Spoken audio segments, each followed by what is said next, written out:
Arizona's premier live podcast studio and online radio. Thank you for listening to Live the Dream Media.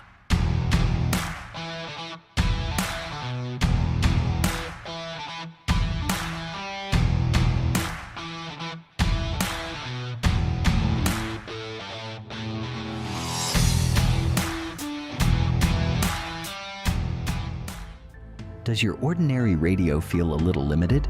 If you're looking for a new way to listen, it's time for a fresh start.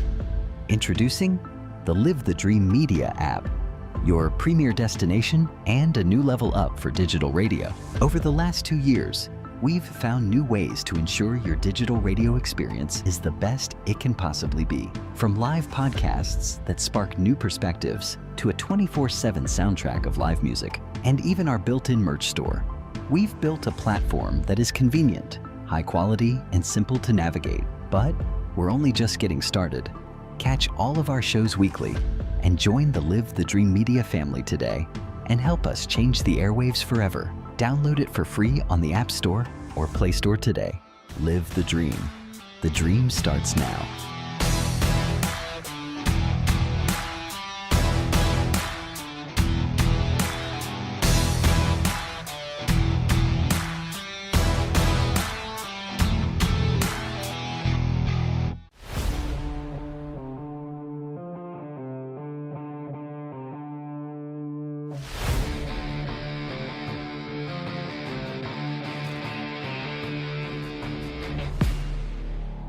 Your favorite radio just got bigger, bolder, and better connected. Live the Dream Media is revolutionizing how you stay tuned in. With our explosive growth in online radio and our brand new mobile app, your entertainment goes wherever you do. Stream your favorite shows, discover new hits, and connect with audiences across the digital landscape, all at your fingertips. Advertisers, don't miss out. Join our expanding digital network and reach engaged listeners across platforms. Download the Live the Dream Media app today and experience radio reimagined. Thank you for tuning in to the Live the Dream Media Network. We've got an incredible slate of live podcasts waiting for you every week right here on our app. Get your morning started right with Wake Up, hosted by Christopher DeSimone, airing Monday through Friday from 6 to 9 a.m. The momentum continues every Monday morning at 9 with the Marana and Oro Valley Experience, hosted by David Samorano and Clint Peak, followed by Truth and Tell with Blair Lametti and Summer Smeaton at 10:30 a.m. On Tuesdays and Thursdays, join us at 9 a.m. for Southwest Flavor, and don't miss Sobriety, Spirituality, and Sales every Tuesday from 10 to 11 a.m. Every Wednesday at 9 a.m., Bruce Ash brings you the inside track, and we wrap up the week every Friday at 9 a.m. with former NBA player Bob Elliott on The Bob Elliott Show. It's all happening live every week. Stay tuned, stay informed, and keep living the dream.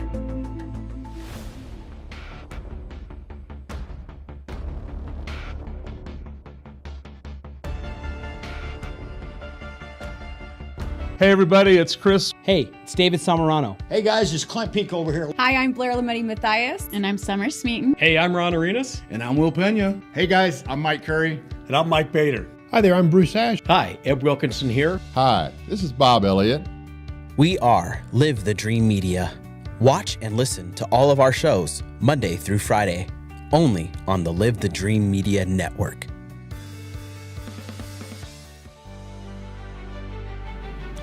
Hey, you found us on your feed. Are you wondering what Live the Dream Media does? I'm going to explain it to you. Let's go. First and foremost, Live the Dream Media is a premier digital advertising and marketing agency, but that's not all we do. We have also become one of the largest live streaming podcast platforms in the region, with our own online radio station and more on the way.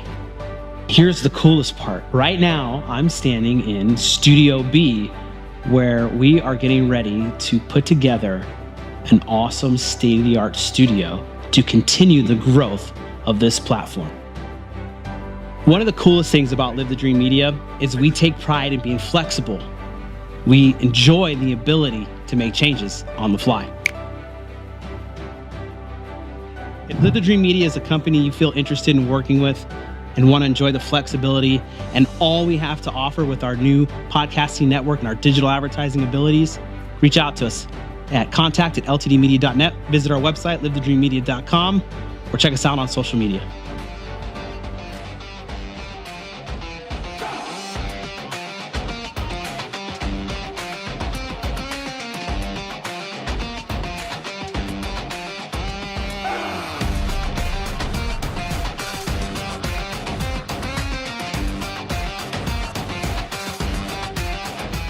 You're listening to the Live the Dream Media Network, your home for the voices that matter.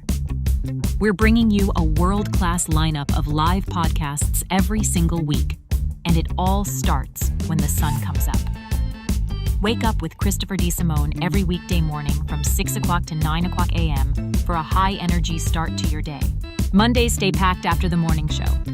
At 9 o'clock a.m., join David Samorano and Clint Peak for the Muhrana Oro Valley Experience, followed by a deep dive into Truth and Tell with Blair Lometti and Summer Smeaton at 10:30.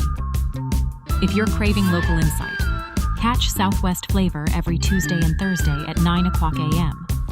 Or find your center every Tuesday from 10 o'clock to 11 o'clock a.m. with Sobriety, Spirituality, Sales. Midweek belongs to Bruce Ash on the Inside Track, airing every Wednesday morning at 9 o'clock. And we're heading into the weekend with a slam dunk.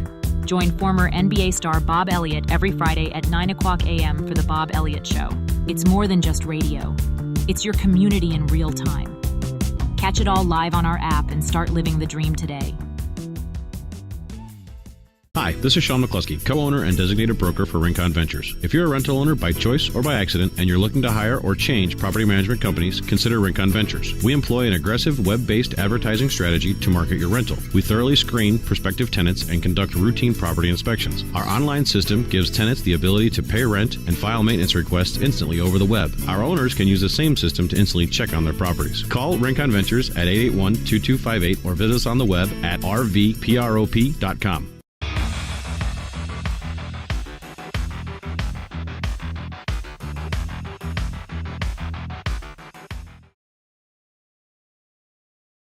We've got an incredible slate of live podcasts waiting for you every week right here on our app. Get your morning started right with Wake Up, hosted by Christopher DeSimone, airing Monday through Friday from 6 to 9 a.m. The momentum continues every Monday morning at 9 with the Muhrana and Oro Valley Experience, hosted by David Samorano and Clint Peak, followed by Truth and Tell with Blair Lometti and Summer Smeaton at 10:30 a.m. On Tuesdays and Thursdays, join us at 9 a.m. for Southwest Flavor, and don't miss Sobriety, Spirituality, and Sales every Tuesday from 10 to 11 a.m. Every Wednesday at 9 a.m., Bruce Ash brings you the Inside Track, and we wrap up the week every Friday at 9 a.m. with former NBA player Bob Elliott on The Bob Elliott Show. It's all happening live every week. Stay tuned, stay informed, and keep living the dream.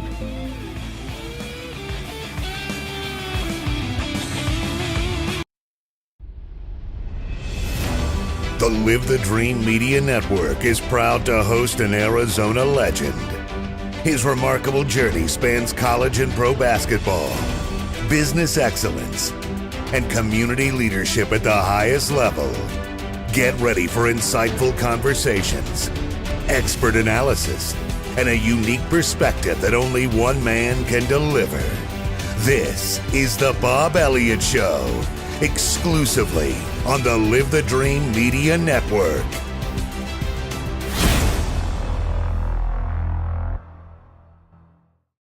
Welcome to the Bob Elliott Show, where we love to educate, have fun about different Tucson, Southern Arizona, State Arizona, and national events. We are not about politics or religion, so I'm going to be tested today with our guests. We emphasize leaders in our community, what they do, why they do it, and how they do it. People make the job. The job does not make the person. Now, there are a lot of organizations in town, great organizations. Who are they? So we're going to learn something today about a great organization and a great person. My guest today is Father John Paul Forte of the Newman Center, which is located on the campus of the University of Arizona. Father, welcome to the show. Good morning, and thank you for having me. I appreciate it. I'm glad to have you here. From the different conversations we've had, this is going to be, I'll give you a tip here, folks, more of an educational process than anything else we've had on this show. So what I would love to do first, so we can find out about John Paul as a person, let's do like an oral history. Take us back in time to when you were born, siblings, parents, where you were at, and let's just start that DVD going forward from when you first showed up on the world. So actually, I was born 62 years ago today. Today's my Oh, birthday. well, happy birthday. In a small town called Los Angeles, and I was actually born in Hollywood. It was funny. My mother was watching a James Bond film, and her water broke right during the James Bond film, and so I ended up being born. I think it was Queen of Angels Hospital in Hollywood, but I'm from Los Angeles, California.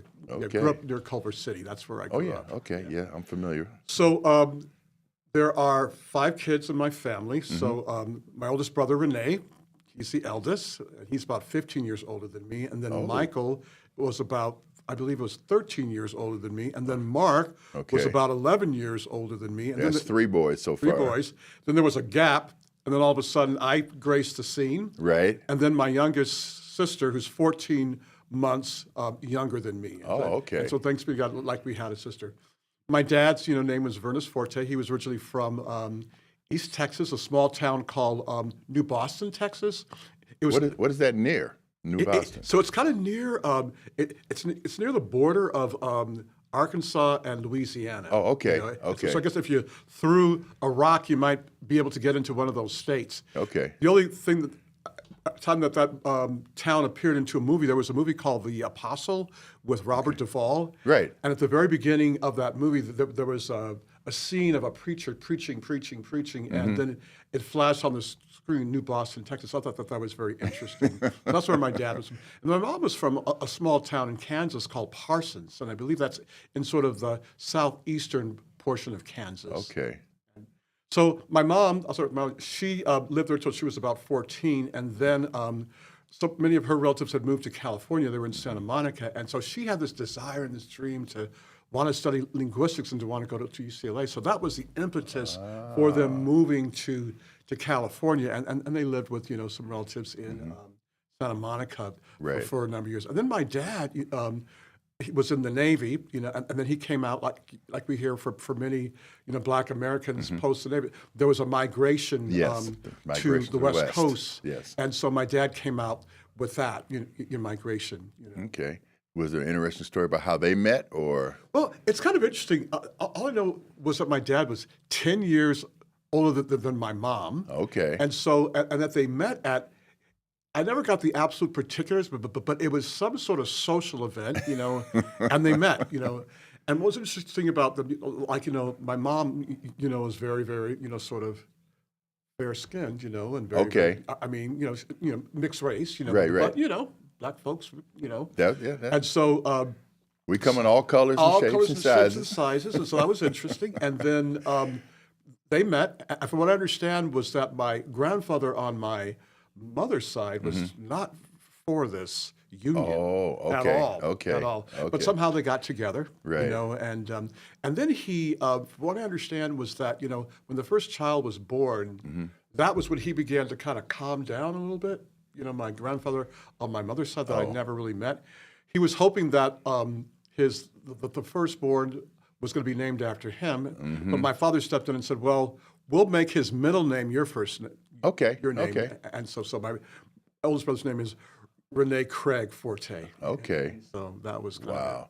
So then, you've got this family. It looked like there was a separation. You had the bigs and the littles. Yes. Okay. And I know that from Dr. Lehman here in town, who has a book about birth order, there's some stories about what that kind of means when you have that much of a separation. So you being number 4, but the older one of the littles. Yes. Did you sometimes feel like you were more of the little brother with the olders, or were you more like the big brother with your younger sister? I felt like I was more the little brother with the olders just because it really was, Bob, like two families growing up. Right. Because by the time, when we were really, really young, I mean, the brothers were in the house and, there was a little interaction, but there wasn't like a lot of interaction. They were doing their things. And so my sister and I grew up close, Yes, yeah. yes. And so I think I felt protective of her Yes. just always because of that. But I think I always kind of felt like the little brother of the others, that I didn't really know a lot of what they were doing, but I was totally aware of the fact that they were my older brothers. Mm-hmm. Wow. Yeah. No. Now, you're growing up. When did Catholicism come into your family? Okay, so my mother was raised Catholic, and my father was raised a Baptist. And so I know when my parents, when they first got together, they were together and they're dating, but my dad converted from being a Baptist to being a Catholic, I think more because my mom didn't force him to, but I think that they kind of wanted to have this common value of religion. And my mom was very, very serious about her faith, and although she didn't force him, I just think that that's just kind of what he wanted to do. And my dad was also a very curious person, and so I think that as he came into Catholicism, I think that it enhanced his experience of even being a Baptist. I think that because when you look at just kind of how the history of things, and you say, well, there was the Catholic Church, and then you look throughout Europe, how there was different sort of fractions, and then coming to the States, how different aspects of Christianity were formed. I think my dad he had a sense of that history, but I think in the catechesis to coming into the Catholic Church, I think he had a greater appreciation for the Catholic roots that were a part of his own Baptist faith. And so that's kind of how it happened. And to that end, all of us kids, we were raised Catholic, went to Catholic school. At least Catholic elementary schools. I think my brothers went to public high schools, but my sister and I kind of had the Catholic sort of journey from elementary school through high school. So the question I usually have and I'm Catholic, so were you an altar boy? Yes. Okay. All right. Now, because my story with that is our group of guys and our age were the ones that had to learn the entire Mass in Latin. And just when it's like, okay, it's showtime, you get to do this, they switched it to English. I said, something's not right here. But it all worked out in the end.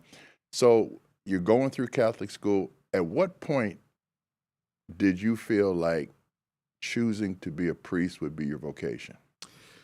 I think it's interesting, Bob, because thanks be to God, I had a good experience in Catholic school, because sometimes people haven't had that experience. True. But I had a good experience in Catholic school. And I felt probably maybe like around 6th or 7th or 8th grade, I knew that whatever I did, I wanted to be involved in a helping profession. My parents both worked.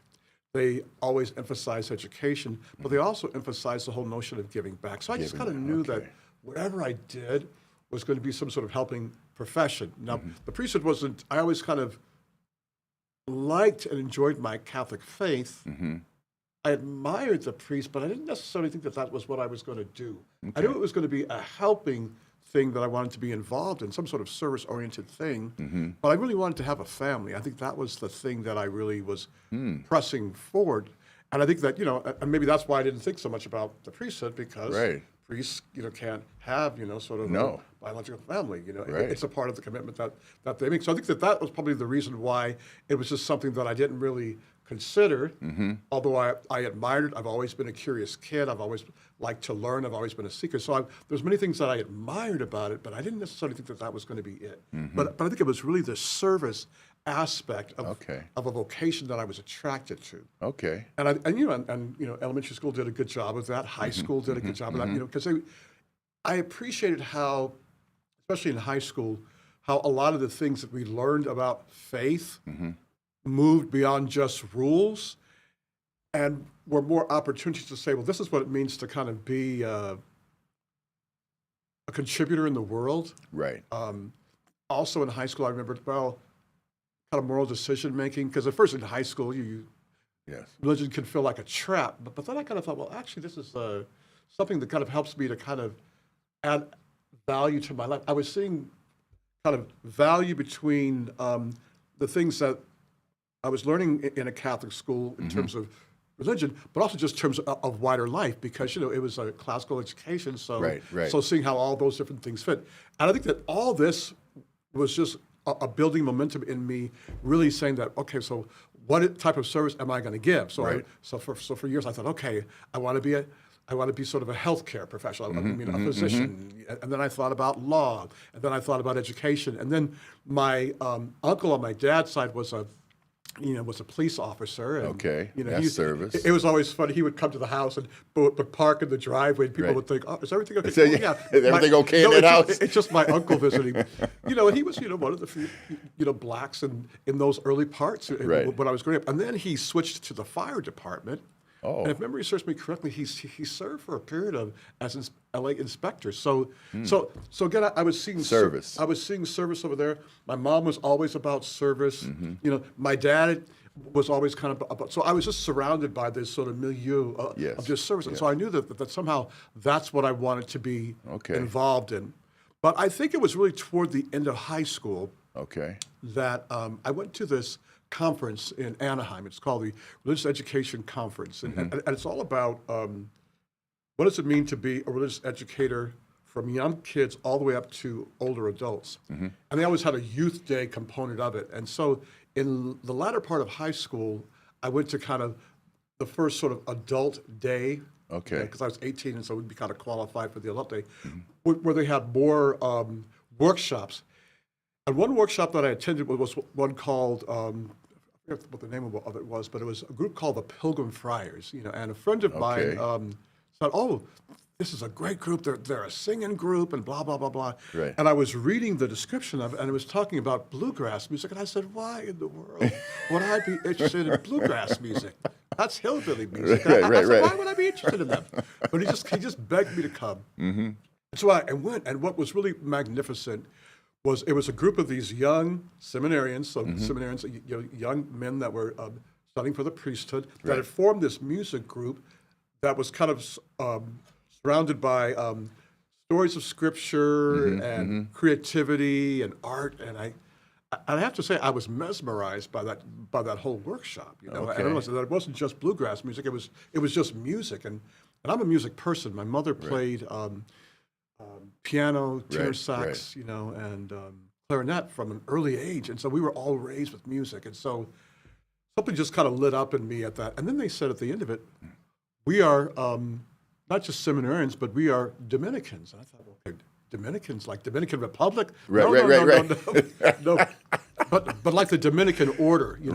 So the Dominicans are, it's a Roman Catholic order in the Catholic Church that's over 800 years old. The founder was St. Dominic, and the motto of the order is truth. So I just was so enraptured by this workshop, how they comported themselves, how they spoke. And so later on, I was walking around this big expo portion of the Religious Education Congress, where I believe your cousin, your cousin had presided at liturgies. I remember his name when I was a younger person. And so I'm walking down this, they call it kind of vocation alley, so they have all the different sort of places if you're thinking about a vocation to the priesthood or to become a religious sister or a brother or a lay person. And I saw that same group of guys, and so I just kind of sheepishly went over there, and then one of them said hello, and then a conversation happened, and then I got some information, but they weren't pushy. And I remember I came home and I read that brochure and just kind of thought about that. And then I was in college, and I remember there was a roommate of mine and I was telling him about this. I said, I'm thinking about visiting. I said, I don't know if I want to become a priest. I said, but I've never heard a group of guys have so much joy. And when they were describing the mission of this order, they were saying it was twofold: to seek God in truth, and then to take the fruits of that contemplation to be of good and proper use to other people. And I thought to myself, that's what I want to do with my life. I don't think it means being a priest. So that's when the light turned on. That's when the light turned on. And and I had never heard that anyplace else. And so that's when I decided, well, maybe I'll just go up for a visit. And then this friend of mine, he said, "Oh, I'll go with you." He had no idea. desire to become a priest. He said, it's a free meal and it's up in the Bay Area. So we went up. True young kid, right? Yep, free meal. Yeah. And lodging, free lodging too. So we went up to, the Bay Area, for that weekend. And it was an incredible weekend. I appreciated that the guys weren't weird. I appreciated that a lot of what I had heard and experienced in that workshop, I'm experiencing in the way these guys were comporting themselves. They hadn't absolutely decided the priesthood was for them, but they were on a journey about trying to figure out, how do I serve? How do I become a global citizen? And I think that's really where the light turned on. That was the call. And then I ended up later, after visiting, deciding, well, let me give it a try. It's an 8-year journey. Right. And I thought, well, maybe I'll give it a try. And I figured, well, if anything, I'll gain something to figure out what I'm supposed to do. Right. And sneaky God, it was, every year, I just had more questions. Yes, I kept saying, why am I not leaving? Yes. 2 years, 3 years, 4 years, 5 years. Why am I not leaving? And then I figured out, I think I'm being called to this. This is my calling. You mentioned my cousin was the Archbishop of Atlanta, Archbishop James P. Lyke, Lyke, who actually was raised Baptist, hanging out with my grandmother in the summers, and who was hardcore Catholic, coming out of the quarters at New Orleans, and decided to become a priest. But he merged his Baptist background with the Catholicism and published what's called the Black Catholics Hymnal, Lead Me, Guide Me. And so for him, that's when he made that decision. But before we went on air, you educated me, because my question was, okay, he was a Franciscan, you're a Dominican. How many orders are there in the Catholic faith? There are many orders in the Catholic faith. Okay. Some of the biggest early ones, so the Benedictines were, when people think about monks and monasteries and monastic life, they were among one of the first. Okay. And St. Benedict wrote a rule that kind of governs monastic life. Now, there's other monastic orders, but he was the first to kind of sort of pull together a rule and to popularize it. Okay. About 200 years after that, there was a movement saying, well, when the people would reflect on the life of Jesus, they'd say, well, he took time to himself, but he was very, very in the world as well. And so the whole idea was that might it be possible to be able to say a form of religious life being contemplative in the monastery, but also being active, to say that all the things you contemplate in a monastery, prayer, science, art, all these things, because monasteries were early centers of learning, but that needs to be carried out into a wider world. And so 200 years later came the rise of the mendicants. Okay. And so these are basically people that have this monastic sense, the habit, praying in common, hard work, deep study, but then taking the fruits of all that and going out into the wider world. And so the Dominicans, St. Dominic is the founder of us, 1226 are our years, but also the Franciscans were also founded around the same time. And so, as you can tell, we both kind of wear the garb that looks like monastic life, but we're also in the world. We're not just, and the motto of the Dominican order is preaching. And when you say the whole thing about the Baptists, on my dad's side of the family, a lot of Baptists, and from what I understood, there were ministers. I had an uncle named Walter Egan Forte, and he had his own church, out in Lancaster, California. And I think one of the things from an early age that I was really inspired by was just how Baptist preachers or Black preachers, it was mind, soul, but passion. And I remember, as a young kid, walking around, and as a young kid, Dr. King, was a real hero. I mean, I didn't live long. I mean, I was so young when he was, assassinated. But what a message! Yes. And to my mind, that's Black preaching. Right. And as a kid, to go out to Lancaster and to have that experience, I think I told you when I was young, I used to say, well, Mommy, why is he yelling? She goes, well, he's not yelling. But once I realized that's called passion, that's called faith, that's called evangelization. And one of the charism of the Dominican order is preaching. Preaching. Or that's why we signed after our name, Order of Preachers. And so I think that it was just kind of all these intersections. When I was in elementary school, I was taught by the Sisters of the Blessed Sacrament, who were founded by millionaire Catherine Drexel, who went to the Pope, and she wanted to offer some financing for an apostolate. And the Pope said, well, why don't you do it?